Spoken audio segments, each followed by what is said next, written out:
Hey YouTube, how you doing? Kevin here. I'm doing a video because I get asked a lot of questions about bikes not starting. Bikes have been sitting, and I just figured I'd do a video on it because help you guys diagnose your situations with your bikes.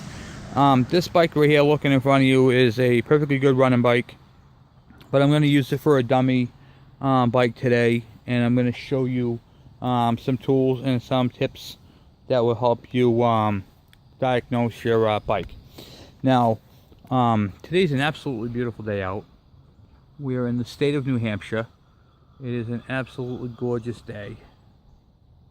So anyway, back on the bike, I wanted to start talking with you guys, and I'm going to ask you guys some questions that are going to sound really stupid. Like, you don't think I checked that? Yeah, I know. But you have to understand it from a diagnostic process. We have to rule it out. Okay, it has to be ruled out. So we have to check our boxes, you know, cross our I's, dot our T's. You know what I mean? But reverse that. You know what I'm saying? You want to dot your I's and cross your T's. All right, so we're going to start off talking about the gas tank. We're going to work our way from the top to the bottom. And you'll see where I'm going with all this. I'm going to ask you guys a series of questions, and you guys are going to answer yes or no. No in-betweens. There's no maybes. There's no kinda. It's just a yes or a no. And if you not sure, that's going to become a no. Okay? There's no maybes. There's no kindas. There's just a yes or a no questions. First question I'm going to ask you is, do you have fuel in your tank? I know it's a stupid question, but I've done it myself, and I've been a mechanic for 28 years. Okay? You're going to look inside your tank and see, yep, I have a full tank of fuel. Okay, good. Nice. Good for you. Full tank of fuel, Kevin. Great. Okay. The second question I'm going to ask you is, how old is that fuel? Alright, so the question is, how old is the fuel? If the fuel is older than 30 days, well, it could potentially gone bad because of the fact that the fuel today is absolute shit. 30 days is pretty much the life expectancy of the fuel without stabilizer. After that, it increases. So, fuel after 30 days is questionable. If the bike has been sitting, that was my other question. How old is the fuel? How's the condition of the inside of the fuel tank?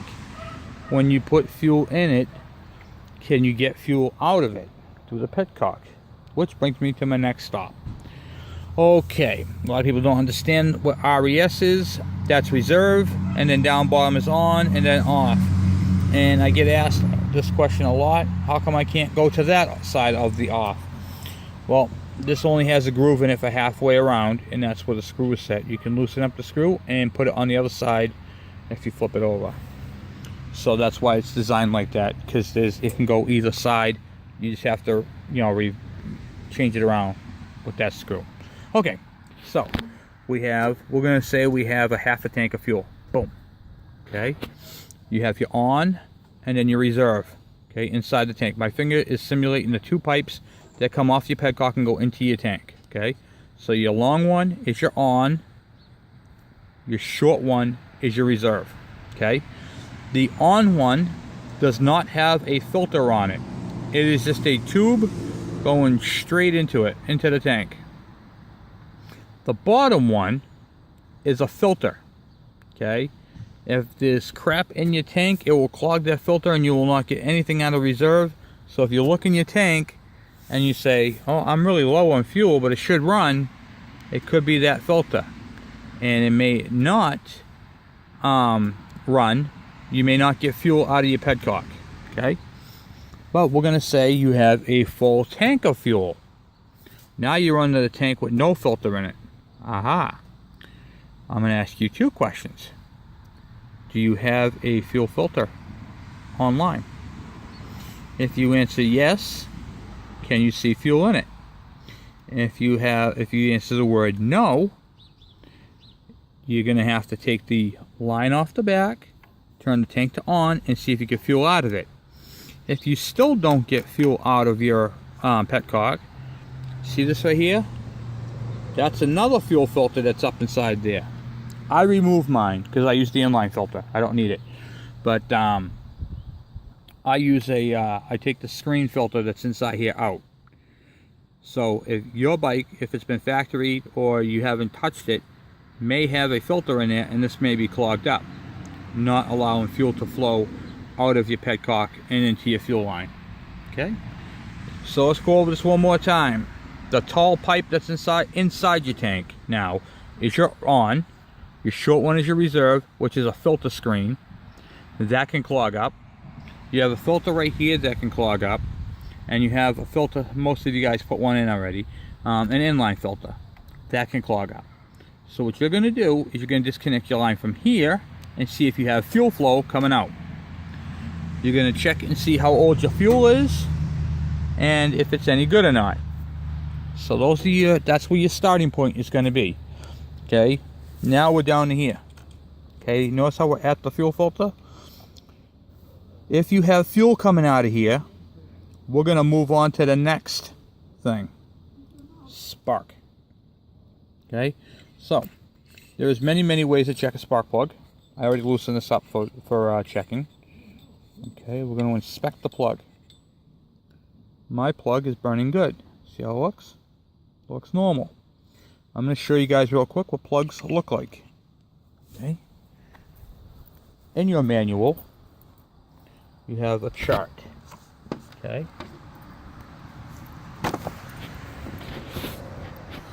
I've never seen a plug look like that when it comes out of a motor. It always has a little bit of tan on it. That's just how it is. Okay, but that is your normal plug. This is ash deposits right here, which short the electrode to the ground. And also light brown deposits encrusted on the electrode and insulator, leading to misfire, hesitation caused by excessive amounts of oil in the combustion chamber, or poor quality fuel and oil. That's why I asked you if, what do you call it there, how old your fuel is. Okay, that's what I meant by that. How old is your fuel? Okay, and we have down here, carbon foul, a dry black sooty deposit leading to misfire and weak spark, caused by over-rich air-fuel mixture, faulty choke operation, or a blocked air filter. Okay. Oil fouling. What it looks like. Wet, oily deposit leading to misfire, weak spark caused by oil leakage past the piston rings or valve guides on 4-stroke engines, right? Or excessive lubricant. This is what I had on my yellow bike. Excessive lubricant 2-stroke engines. See that? Ba-bang! Right there, that can cause it too. Now, if you have a resistor plug, and you have this, you will lose spark. That plug will not fire. And that spark plug is the blue spark plug, the white spark plug, obviously, but it has blue writing on it and has the letter R on it, resistor. That will burn out that plug faster than you know what. The next one, overheating. A blistered white insulator and glazed electrode, right there, caused by ignition system fault, incorrect fuel, or cooling system fault. This right here can be done if you idle your bike for a long period of time being in air cooled when there's no airflow. So if you're on a hot day and you keep idling your bike, this plug right here can happen. Okay? One plug, one electrode will cause poor starting in damp or cold weather and will also waste fuel. So you want to make sure your plug is in there properly. It is gapped properly. Use a spark plug gapper. They got different types of gappers. This is a cheapie. You get this. It's basically a wedge style, and then you just take your plug and bring it on there and slide it around to, you know, on the electrode on this part right here. where you gap it. This is going to fit into the gap, and you're going to rotate it till you get your desired spark plug gap. I normally give specifications, but because I'm covering so many bikes, I am not going to give that to you. You're going to have to look that one up for yourselves. So I give you the proper gap. Okay. Right now we're working on a KE100. But I'm covering many bikes, so I just don't want people using that same gap and then ruining their motors. Okay, so that's what that's what you're looking for when you pull your spark plug out. All right, so my plug is normal. I do not have a resistor plug. I have a regular standard plug, an NGK, which is what you should be using in these Japanese style bikes, because Japanese style bikes, these ignition systems were designed with NGK in mind. Okay, do not use Autolite, do not use Champion. Definitely do not use a Champion. I used to use Champion way back in the day when I had my 1978 T-Bird. The car did not like it. I switched over to Autolite. It loved Autolite because it was designed for that system. You see what I'm saying? See where I'm going with that? NGK is designed for these bikes. Okay. Now we're going to talk about spark. Okay, a fun topic. How do I check for spark? I have a lot of people saying to me, well, I put the spark plug in the boot and I kick the engine over and see if it gives spark right there. And here is why. So if you see spark, that's great. But say you don't see spark. Now you think you have an electrical problem. You think you have a bad coil. You think you have a bad magneto or a set of points. That may also be correct, but it also may be incorrect as well. Why? What if your spark plug is bad? What if your spark plug is bad? What if this thing right here was fouled out and shorted on the inside like the resistor plugs do? Then guess what you're not going to have? You're not going to have spark. It is not going to work. You're not going to go past go. You're not going to collect $200. You're going directly to jail. Okay? So, what if your spark plug's bad? Well, then how do I tell if I have a bad plug or not? Do I go and buy a new plug? Well, you could buy a new plug, especially if your plug was worn, but you want to check it. So let's check and see if we have spark. Okay. So what are we going to use to check in for spark? Well, we're not going to use a spark plug because we don't know if this is bad or not. So we're going to rule out using that as a tool. And I have a couple of spark testers. See what they look like. That's an inline one. And this one right here is a clamp style. Okay. Two types of spark testers I use, and both of them work very well. This one right here, you plug inside your spark plug wire right here. You're not going to be able to see this because of the light. Okay, but let's see if we can see if I can get this a little better for you. Actually, you know what? I have an idea. Hold on. Alright, hope this works now. Oh, look at that, huh? Now you can see the spark. Okay, so now we know we have spark, but the other style spark plug, I'm just going to show you that one while I'm here too. Alright? I'm using a towel over my head. People are driving by going, what the hell is he doing? But they don't know I'm doing videos. Okay, so I take my spark plug. I put that back in the motor. I'm not going to tighten this down, but I'm going to show, because I have another thing to show you afterwards.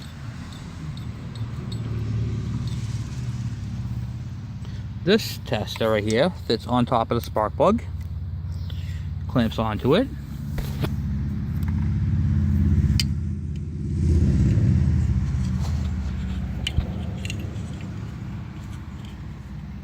Sorry about the movement, people.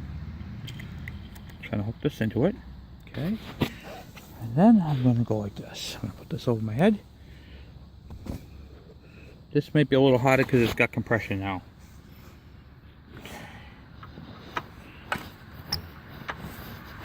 No, I can't kick it over. Alright, I was going to try doing it by hand. But you saw I had spark on the other one. But anyway, this one right here would light up orange. Actually, there might be a way I can do this. Hold on. So, trips up. Nope. Can't do it that way either. I was going to try doing it a different way, yeah.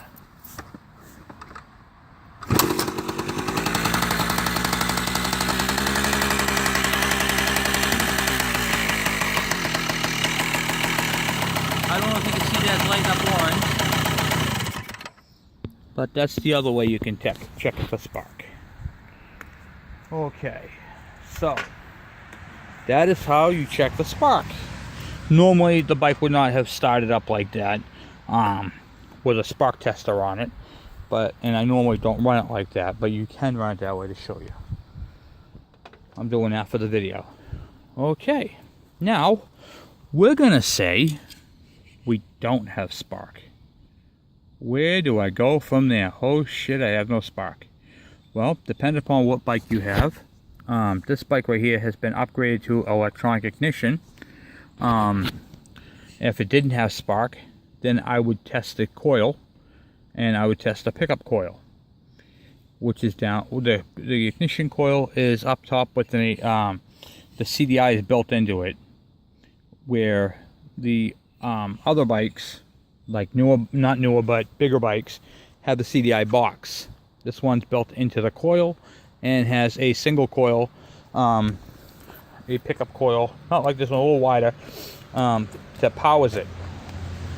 But for most of these bikes that don't have spark, they have what they call points and condenser. Here's your point right here, your breaker point, and that's your condenser right there. Now, if the bike has been sitting, okay, that right there is most likely your problem, okay, for no spark. So how do you fix it? How do you get back spark without pulling apart the entire bike? Well, you're gonna have to remove that side cover right there. This cover right here. You're gonna have to take off your shifter, which is one bolt with a 10mm head. You're going to have to take off your screws. There are 3 of those, and on this side they're all the same length, okay? And it's going to expose your magneto, which is going to be right under here. So we're going to show you what that's going to look like. Alright, this goes over here, over this one. This mag does not go to this thing, so it's going to sit on there kind of funky, but for what I'm going to show you, it'll help you. Okay, so we're going to do this quickly, and I'm going to show you how to do this. The tool you're going to need after you get it all taken apart. Now, I want to show you something else too. This screwdriver right here is not going to loosen up those screws without damaging them on the side cover. So let's go do that part first before I show you the nitty-gritty of this thing. Okay, these screws that are on here are just going to strip out when I go to take them off. Okay, because they're just the type of screw that they are and the way they're in there. You're going to use this first. This is an impact drive. You put this on there, you whack that in with a hammer, turning it in the direction you want to go in. Okay, you want to turn it to the loosening direction and whack the end of that with a hammer, and it will shock all 3 of these screws loose, and then they'll come out with the rest of the way with the screwdriver like easy. And I mean easy. You can get these at any automotive store shop. So anywhere you can get auto parts, you can buy that. And that's a number 4 screwdriver, by the way. You want to make sure your screwdrivers fit good. Using a number 2 screwdriver and a number 4 screw, you're just going to strip it out, and then you're going to be even more mad. So, little tech tip for you. Okay, so now I use this mag right here because it's got a big window in it. Okay, that's why I'm using it. I don't know if you can see the points. Let's see if I can get to the... There you go. Look at that. The sun is helping us out. See the points right inside there? Yep, right straight ahead. Right there. Those are the points. Okay. Inside here, there's a cam right here, and it opens and closes as it rotates. But the backing plate stays mounted. Okay. So I'm going to show you what I do that's going to help you out. So... many guys, many ladies have a girlfriend or a significant other, or a CVS or a Walgreens or a Rite Aid or some type of pharmacy, you're gonna buy yourself one of these little doodads. Oh yeah, this is gonna look really good going up to the counter going, Jesus, I do my nails. This is a file, just a regular nail file, nothing spectacular. It's got a nice little purple handle. They're cheap. This was like $1 something. And you can get the cardboard ones. You don't even have to get this nice one, but I use them a lot, so I got a nicer one. And the nice thing about it, when they go, you throw them out. Now on the tip of these right here, there's normally a part where there is no filing part. I cut that off. I just cut off the dead part so I get straight up file on both sides. Okay. Now, what you're going to do is you're going to reach through the window here into your file, and you're going to open up the points. I'm going to show you how to do that. Okay, you can do this without removing the rotor. Okay, you can leave the rotor all installed. That's your gap right there. That's where your points actually work. Okay, right in, get away here. Okay, right in there. You're gonna go up and down with this right here, and you're gonna file off the corrosion that's in there. Now here's the tip for you.